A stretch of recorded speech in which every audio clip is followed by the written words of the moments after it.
Welcome to the Fowl Front Outdoors Tales and Tips segment, where we bring to light the heart of hunting through shared experiences and lessons learned. By talking with real hunters, both new and old, to preserve and share part of this passion that we hold dear, not only to entertain, but also to educate. So listen up, because this is Tales and Tips, and you're on the Fowl Front.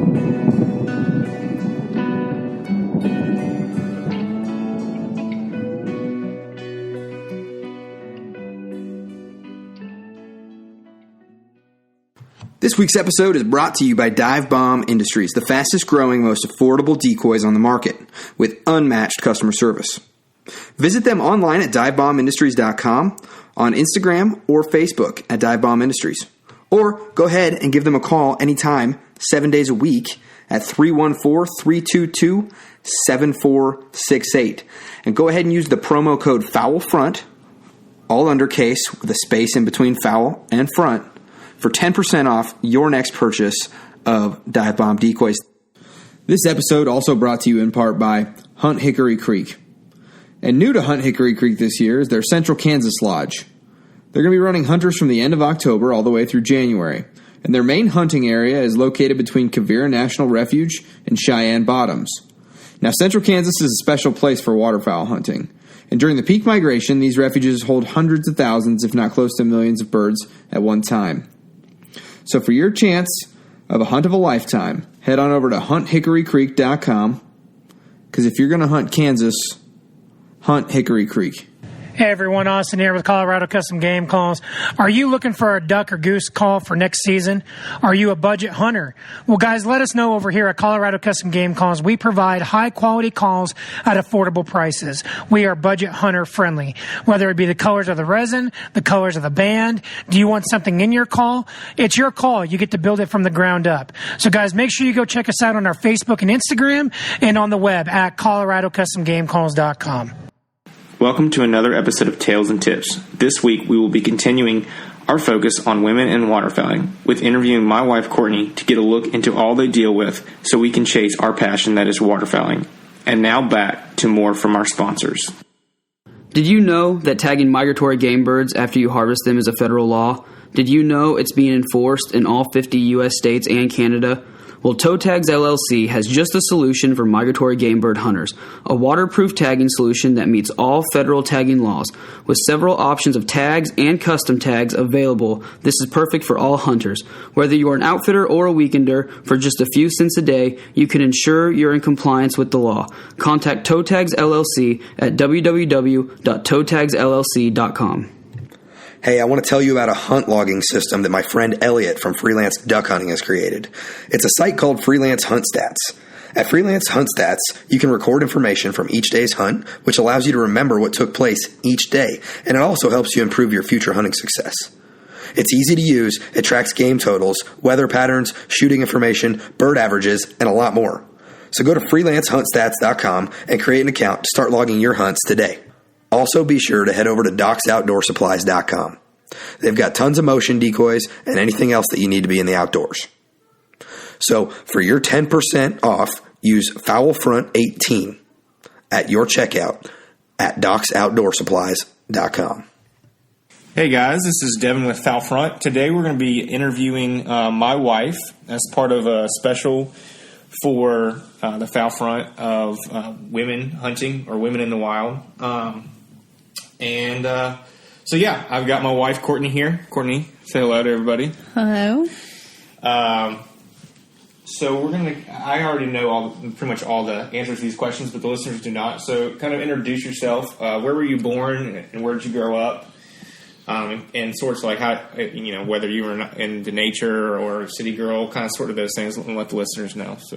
So I was born in New Jersey, but grew up in a small town in North Carolina. Growing up, we had some land, and my brothers and sister and I would always go outside and play and just spend most of our time outdoors. I guess growing up with a big family, it was easier to spend time outside, and so that's where we spent most of our time growing up. And you guys lived across from a horse farm, right? So we did, yeah. Had a lot of fun with horses and just the natural world. So, when was your first time that you got introduced to hunting? and how did it go, and what were we doing when you were introduced? So growing up, I didn't know anything about hunting or like hunting even, and was first introduced to it when we first started dating, and you were deer hunting at the time. And so you'd go to Virginia a lot with your grandfather and hunt, and I went out with you a couple times during the deer season, and that was when I was first introduced to it. Yeah, and did you, and you can be honest, did you really enjoy those times out during the deer hunting as far as your first introduction? Or what was like your first initial thoughts? Did you think like I was crazy or some like redneck hillbilly or what? I definitely thought it was not the most fun that you could ever have. Honestly, didn't see what you liked about it or what was appealing to you, but it was obviously something that you enjoyed. I know you spent a lot of time doing it with your grandfather, so. So yeah, you just kind of just wanted to spend time wherever I was, kind of sort of that kind of deal. Not very entertaining. Yeah, well, I could go on and on, as you know, about hunting and why I love it, but that's a different podcast episode. But so we're going to talk a little bit about for listeners and for listeners' wives, or maybe the wives are listeners, about hunting and the hunting wives and their lifestyle and whether they hunt or whether they don't hunt, how they kind of cope with our passion and our desires during the season. For someone like me who does some dove hunting, and basically from September to May, even June if you count trout fishing, I'm gone a lot during the weekends. Obviously that's going to change with our new baby girl that's coming, little Sutton, and basically it's just going to be a little different this year. But anyways, for the past years, we're going to kind of talk as being newlyweds and kind of go through her thought process and how to kind of how to cope or actually manage your hunting season and not neglect your loved ones and those kind of things. So the first question, Courtney, I'd like to ask is how did you I've been on a couple trips, been to Kansas and so forth. Kind of how did you? I know you didn't really like the thought of me leaving for that long or going on those long trips. How did you come to kind of cope with that or be okay with those kind of things? For me, I think the biggest thing is since I'm a second grade teacher, and so I tried to remember that this is your hobby and something fun that you enjoy doing. And so I try to use that time while you're away to kind of catch up on some school things and work on some bigger school projects and whatnot. That way I'm not doing it when you're home. And while you're away, I can kind of knock a couple things out and just try to use that time wisely so that I'm not doing a bunch of school stuff when you are here. Yeah. And also like on the weekends too, obviously when you don't have schoolwork, you fill your other time with possibly going out and doing things you like to do as well and filling that time. So explain kind of like what you like to do like on the weekends, obviously when you're not in school and you're not busy with that, what you kind of do to cope with me being gone and us not hanging out like we usually do. Typically on the weekends, I'll get up and just kind of go. I like to do some vintage shopping, and so we have a big antique mall here, and I'll go look around, and every weekend there's usually something new there, and so I would spend some time going and just kind of looking at those things and just try to run some errands that needed to be done and do some housework that needed to be done, and typically still have some school stuff to do, so still work on like a couple of school things, grades and papers and whatnot, but just try to manage my time so that when you are here there's not much else standing in the way. Yeah, and you brought up about doing some shopping and stuff like that, and obviously as hunters we definitely do a lot of shopping, whether it's for decoys, whether it's for new camouflage clothing, any kind of accessories. I would say that most hunters nowadays are very very into the accessories, myself included. It's always fun to grab something new, use it out in the field, and just have something that you feel is very valuable. And that being said, I feel, at least for me, sometimes I feel guilty about spending the money on a trip, and also, spending time away from you. So how would you say that, like, you come to terms with that, and do you think it's fair, I guess, that we do a good job of being fair with the amount of money we spend both on your hobby and both on mine? Yeah, I would say we try to keep it pretty even. Typically, especially when you're gone on the weekends, we'll usually kind of set a budget and say, hey, I spent this much. Make sure you kind of don't go over this much. And obviously, sometimes I'm not very good at that. Well, but I did the same thing, so I'm definitely guilty there. So it's no fault involved in either. But continue. Sorry. But we try to typically keep it pretty even on the weekends, especially, and then especially with your big Kansas trips. We'll be going to Texas soon, and just try to plan. When you plan a hunting trip, try to plan like a family trip that we can kind of go and spend some time together on. Just obviously not for every trip or for every outing. There has to be like an even compensation for it, but just try to keep it to where we're still doing things together, and still all of our trips aren't hunting trips. They're still family trips where we get to go out and sightsee and do other things. Absolutely. How would you say that it would be a good idea to kind of budget for those things? So you said we budget on the weekends. Like, what would be a good thing? Obviously, I think communication comes in big here. But can you share with the listeners a little bit of how we kind of plan a budget for the weekend or for a trip or for those things to kind of budget in hunting expenses, also hunt like your expenses for things you like to do, like your vintage shopping or any kind of shopping, and how we kind of equal it out? I would definitely say communication is the biggest part of it. But we typically just look at our budget for like our overall budget, and then see kind of where we have space to do it, and, make it as even as possible. Sometimes, I come out spending more and you other times come out spending more. And so it evens itself out. And just, I think too, not keeping complete tabs on it to the very cent, that can be tiresome, and I feel like that's where a lot of times you can kind of grow envious of the other person. So I think not keeping it 100% cent for cent, but just trying to be fair with the other person and understanding. Yeah, no, I would agree. That's definitely a good way to look at things, especially being either married or in a serious relationship or any of those things. As far as, the time spent away, obviously I know last year, we'll say that from September onward, hunting kind of was my, let's say, drug, for instance. And I was out a lot just hunting almost every weekend, and I'd bring you along too, but I also felt guilty being away from you, especially during duck season. It was almost every weekend, just nonstop, trying to get the dog as much trained as possible. How would you say that you kept from, because I know in most normal women would be upset with that kind of 50 out of 60 days of duck season, or 90% of duck season being spent out in the woods. Or how would you explain to other listeners, positive listeners, how you came to terms with those things and try not to get upset? Because in your rightful mind, most women would be upset, and very rightfully so, with the kind of obsession and passion that some hunters do have, especially with me last year. How would you say that you kind of overlooked those things and tried to look on the bright side of things, and where arguments wouldn't get started and stuff?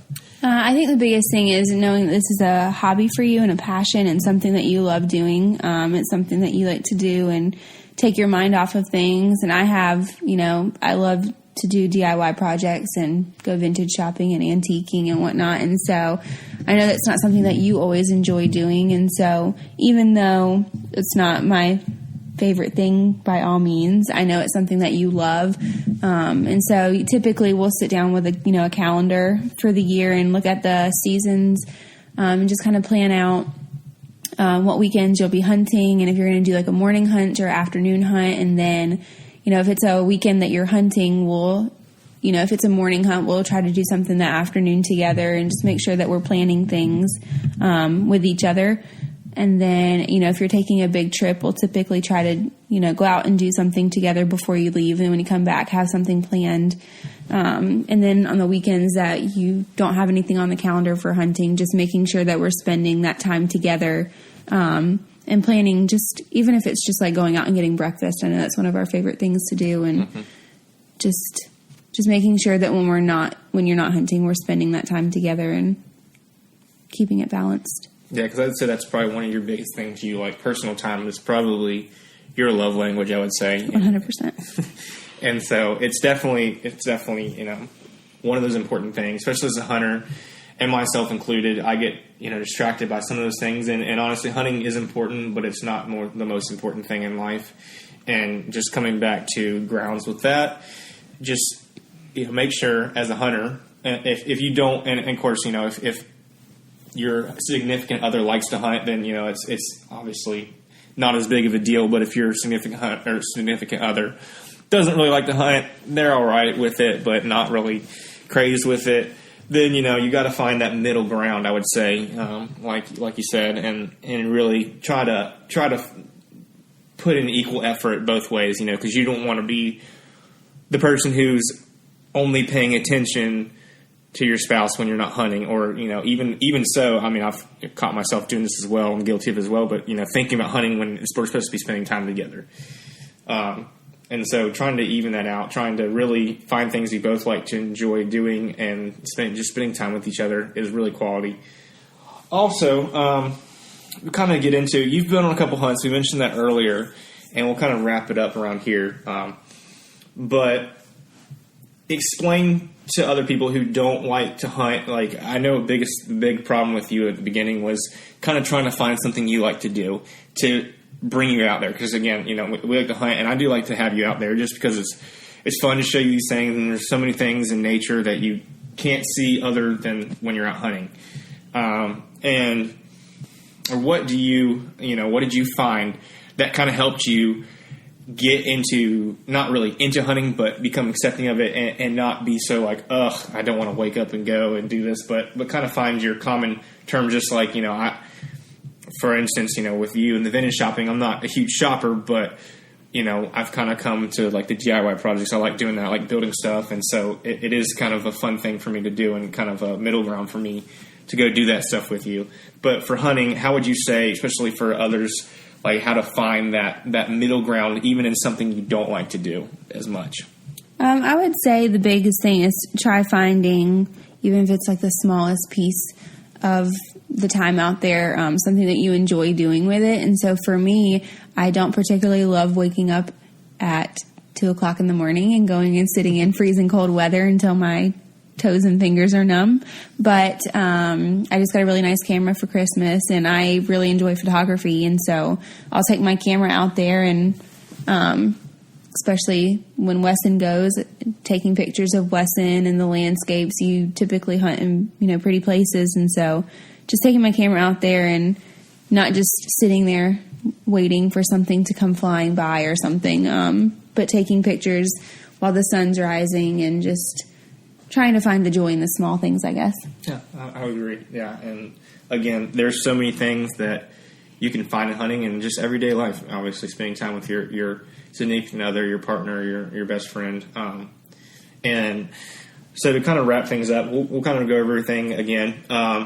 Just reiterate, Courtney brought up some great points. Really, when you're trying to discuss all your trips for the coming years and the hunting, maybe not even trips, but just hunting outings for the coming year, just make sure, obviously, you communicate with your significant other and let them know what you're planning on doing. Because the biggest thing I think that we had was just me expecting to be out hunting all day, and you expected me to come home at like 11, 12 o'clock, and I was like, well, I plan on hunting, and you were kind of like, well, I'm just sitting at the house. I expected you to come out, and I thought we were going to go hunting or go shopping, or go out to eat, or spend time together doing something else. And so I would say that's a big thing to do, is communicate those kind of things, a schedule, and then also obviously budget, and try to budget fairly. Hunting can be expensive, but if you budget those things, then it's going to be a lot more understandable to your significant other, and kind of come to a common grounds there. And then also, if your significant other doesn't not like hunting, but will go out with you, or if you're really lucky and you have your significant other that loves to go hunting, just try to find like Courtney had said, try to find the small things if you can with your significant other, and try to find and magnify those things for them. If they don't like waking up early, maybe try to do a later hunt or something. Try to get something where you can both enjoy it and it won't be so bad, and they'll actually want to maybe come back out and do it again, because it's really it's about spending time with each other as much as possible, and also having fun and not being getting into arguments and those kind of things over things that are kind of trivial. But that's it with Courtney. Do you have anything else you want to say, or anything else you want to highlight that I didn't highlight? Or No, I think that was pretty much it. I would just say, balance and communication are going to be the two biggest factors of it all. Yeah, I agree. All right, thanks, guys, for listening. This is Devin and Courtney. Thanks. Hey, guys, thanks for joining us for another week of Tales and Tips. We really enjoy you, the listener, being a part of Foul Front and the pivotal feedback you give us through our Facebook listeners group, Instagram, and email. Your opinions mean a lot to us, so we can continue to provide you guys with quality content each week. So if you would, please leave us a rating and review on iTunes so we can know how we did. It's a simple task, but very important to us, as it helps us reach more folks who may be looking for the right podcast to soothe their waterfowl needs. So please like us on Facebook and follow us on Instagram at Foul Front Outdoors, and don't forget to tell your friend. I'd also like to take a second to announce something very exciting that's happening very soon. Foul Front will be partnering together with Spurred Outdoors, which will be a turkey-exclusive podcast to scratch your turkey hunting itch. I will be the host, and Derek Kwasniewska, the co-host, and we'll be bringing to you turkey tips, strategies, and tales from some of turkey hunting's well-knowns, but also from the blue-collar folks that make the tradition what it is. We will be putting out episodes starting in September, and we'll be releasing twice a month. So go over to iTunes and give us a listen, if you will. Follow the Instagram page at Spurred Outdoors and the Facebook listeners group, because we'd love to hear from you and possibly come on to talk turkey with us. At this time, we'd like to thank our sponsors again. Hunt Hickory Creek. If you want to hunt Kansas, Chase and his guides will take care of you. Their lodging and food are great, as I can speak from personal experience, and they will do everything in their power to make sure you are taken care of and have a great time. We'd also like to thank Dive Bomb Industries.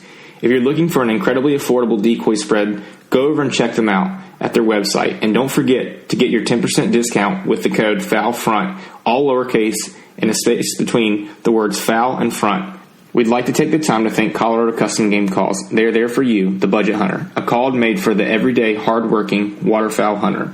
I'm excited to get my custom call made with a custom band and barrel from Austin. So go over there and check them out and grab you a great, affordable call. We'd also like to thank today freelancehuntstats.com. Now there is a new modernized way of recording your hunt.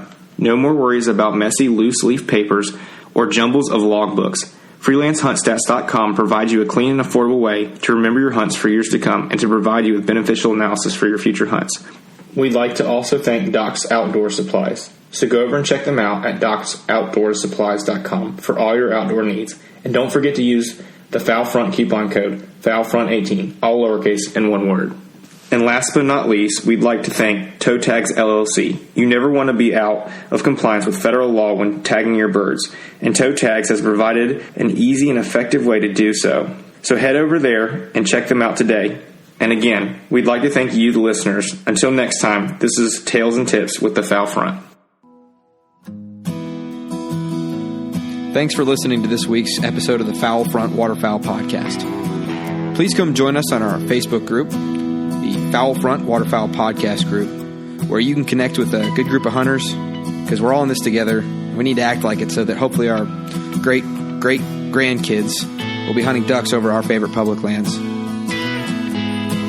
We also ask that you go ahead and give us a written review on iTunes and give us 5 stars if you think we deserve it. And we really do want to hear back from you so that we can give you the best possible content. And if you get in on that Facebook group, you can get in there and you can ask questions and you can tell us what you want to hear next, or you can tell us what you don't like. And we'll be sure to tailor things to our listeners. So, all right. Stay safe out there, and we will see you next week.